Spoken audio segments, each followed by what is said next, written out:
এবার অজয়কে পুলিশের হাতে গ্রেফতার করে কুসুমকে নিয়ে এবার বাড়ি ফিরলো ঈশান এবং আয়ুষ। হ্যাঁ বন্ধুরা, ভিডিওতে লাইক দিয়ে দেখতে থাকুন। যে মুহূর্তে কিনা ঠিক সেই মুহূর্তে ইন্দ্রাণী গাঙ্গুলির ফোন আসে এবং ইন্দ্রাণী গাঙ্গুলি যখন বলতে থাকে যে আয়ুষ তোমরা এতক্ষণ ধরে কোথায় আছো বলো তো, আমরা তো কোনো মতে কোনো খোঁজখবরই পাচ্ছি না, তোমরা কি আদৌ কুসুমকে পেয়েছো? ঠিক সেই মুহূর্তে যখন আয়ুষ বলতে থাকে যে মা তুমি কুসুমকে নিয়ে একদম দুশ্চিন্তা করো না, কুসুম সম্পূর্ণরূপে সুস্থ সবলভাবে আমাদের কাছেই আছে, আমরা ওকে নিয়ে বাড়ি ফিরছি এবং এই অজয় নামক এই বদমাইশটাকে যত শীঘ্রই সম্ভব আমরা পুলিশের কাছে তুলে দেওয়ার ব্যবস্থা করছে। অন্যদিকে যখন ইন্দ্রাণী গাঙ্গুলি বলতে থাকে যে না এত সহজে নয় আয়ুষ, তোমরা বরঞ্চ ওই অজয়কে পুলিশ সমেত আমাদের গাঙ্গুলি হাউসে নিয়ে আসো এবং আমি দেখতে চাই অজয় কত বড় দুঃসাহসী, ও আমাদের বাড়ির মেয়ের দিকে হাত বাড়িয়েছে। অন্যদিকে যখন দেবলীনা বলতে থাকে যে সর্বনাশ করেছে, অন্যদিকে দেবলীনা হাত বাড়িয়ে যখন বলতে থাকে যে আন্টি তুমি সব কী বলছো বলো তো, অজয়ের মতন এরকম একটা ক্রিমিনালকে এই বাড়িতে আবার ফিরে ঢুকতে দেওয়ার কি মানে আছে বলো তো। অন্যদিকে ইন্দ্রাণী গাঙ্গুলি বলতে থাকে যে একদম চোখ এরকম কোনো স্পর্ধা দেখাবে না তুমি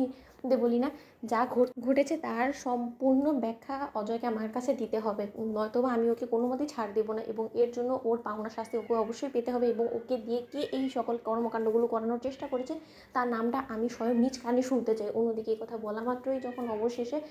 অজয়কে পুলিশের হাতে তুলে দেওয়া মাত্রই যখন পুলিশ সমেত গাঙ্গুলি হাউসে ঈশান এবং আয়ুষ কুসুমকে নিয়ে চলে আসে, ঠিক সেই মুহূর্তে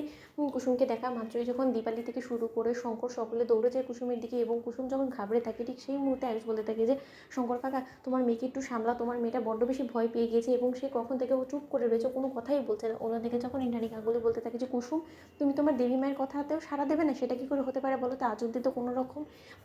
এরকমটা হয়নি যে আমি তোমাকে ডেকেছি এবং তুমি সাড়া দাওনি। অন্যদিকে যখন ইন্দ্রাণী গাঙ্গুলি অজয়কে দেখা মাত্র সপাটে চড় মেরে বলতে থাকে যে এদের মতন লম্পট লোকেদের এই সমাজে বসবাস করার কোনো অধিকার নেই অফিসার, ও সর্বোচ্চ শাস্তির ব্যবস্থা করুন, কিন্তু তার আগে আমি জানতে চাই ওকে দিয়ে এই কাজটা কি করানোর চেষ্টা করছে তার আসল নামটা। অন্যদিকে যখন অজয়কে পুলিশ অফিসাররা বলে থাকে